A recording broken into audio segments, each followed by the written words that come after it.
Italy in the 15th century was one of the first territories where printing of books was introduced. Although printing of books was started in Germany by the end of the 15th century, more books were printed in Italy than in Germany. These books printed before the end of the 15th century are called incunables, so with the growing number of printed books, there was a need for libraries to store them.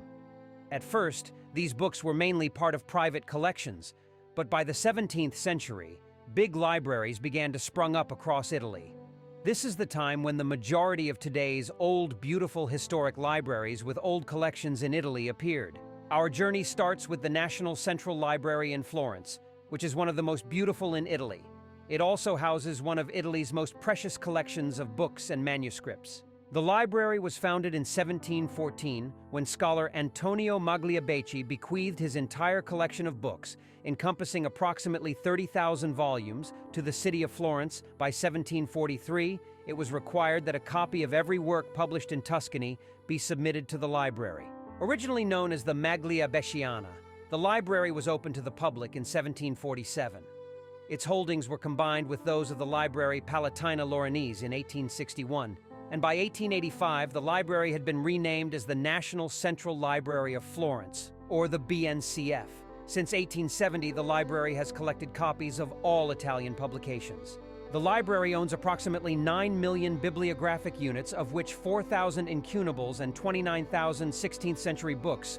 Originally, the library was located, like all the public offices of the Grand Ducal administration, in the premises of the Uffizi complex. After the transfer of the capital to Florence, hypotheses began to be raised about moving the library to suitable spaces. In 1892, the librarian Desiderio Cilovi and the architect Mansueti presented a project for the 2,700 square meters granted by the state in an area next to Piazza dell'Olio. Another project hypothesized moving it to a building located between Via Vaccareccia and Por Santa Maria. Subsequently, the municipality hypothesized its location between Via Pelliceria, Via Porta Rossa, and Via dei Sassetti. In 1902, once the area next to the Church of Santa Croce had been definitively identified, a competition was announced for its design. The site chosen for the construction was an area of 10,000 square meters, occupied at the time by the barracks of the Cavalieri and between the Santa Croce complex, the Arno River, and bordered to the south by the Corso dei Tintori. And that is how today's beautiful building of the library was built. Our next library is the National Library of Naples, called Vittorio Emanuele III. It has a collection of around 2 million volumes, of which around 400,000 are old printed books printed before the beginning of the 19th century. The National Library has been enriched over the years with funds, collections, book and documentary collections that have been brought here thanks to mergers, historical events, donations, purchases, or for study and research activities.